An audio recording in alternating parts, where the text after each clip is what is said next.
तो मुख्यमंत्री योगी आदित्यनाथ के अनुसार जो पिछली सरकारें थी उनके शासनकाल में गुंडागर्दी थी, माफिया राज था, कानून व्यवस्था चौपट थी और अब जो 8 साल के शासनकाल में तस्वीर बदली है उसको लेकर उन्होंने कहा कि बेटियां अब खौफ में नहीं रहती, निडर होकर बाहर चलती हैं और कानून व्यवस्था दुरुस्त है और इस तरह की आपराधिक प्रवृत्ति के लोगों का सामना सीधा यमराज से होता है। आइए मिलवाती हूं आपको उन मेहमानों से हमारे साथ चर्चा में जुड़ रहे हैं। आगे सवाल उन्हीं से। फिलहाल आरिफ साहब हमारे साथ जुड़े हुए हैं। आरिफ हबीब साहब सपा से हमारे साथ जुड़े हुए हैं। आरिफ साहब बहुत स्वागत करती हूं आपका। क्या जवाब देंगे आरिफ साहब मुख्यमंत्री योगी आदित्यनाथ के आरोपों को लेकर, क्योंकि तीखा हमला तो कर ही रहे हैं, साथ ही वो ये भी आपको याद दिला रहे हैं कि आपके समय में आपके शासनकाल में कानून व्यवस्था क्या थी। जी देखिए, सभी को मेरा नमस्कार है। पारुल जी, देखिए ऐसा है कि भारतीय जनता पार्टी के 8 साल के कार्यकाल में गिनाने के लिए कोई उपलब्धि नहीं है और झूठ तो वो सदन में भी बोलते चले आए हैं। 46 में 56 मर गए, कुंभ में 87-82 लोग, बताया 37 लोग। तो ये सारी चीजें हैं, इसलिए उनके दावों पर मैं नहीं जाना चाहता, लेकिन कुछ रिपोर्ट है जिसको मैं पढ़ना चाहूंगा कि 2013 से 2016 के बीच आईपीसी के तहत कुल 9,91,11 मामले दर्ज हुए थे और 2017 से 2020 के बीच ये बढ़ करके 13,60,680 हो गए।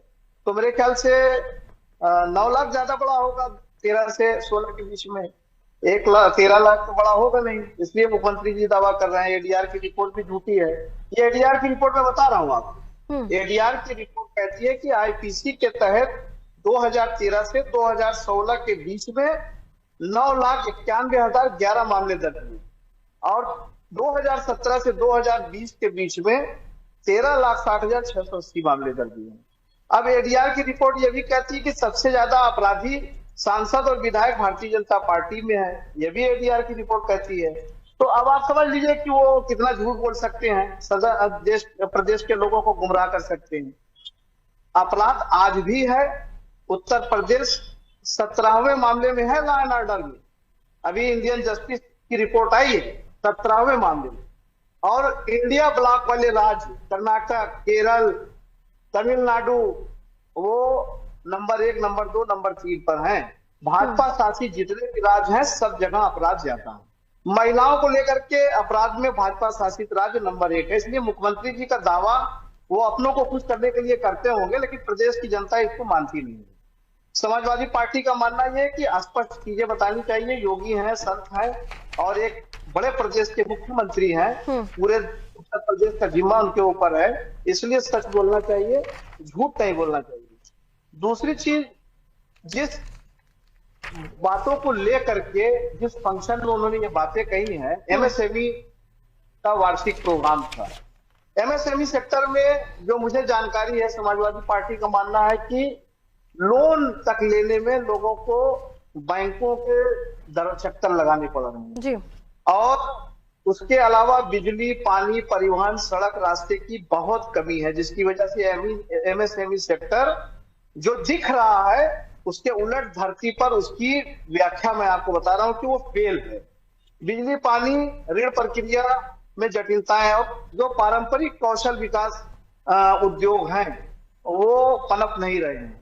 इसलिए एमएसएमई सेक्टर की बात भी उनकी गलत साबित होती है।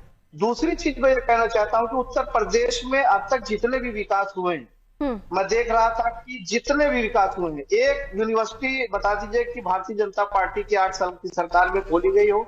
मेडिकल कॉलेज एक भी खोले गए हों।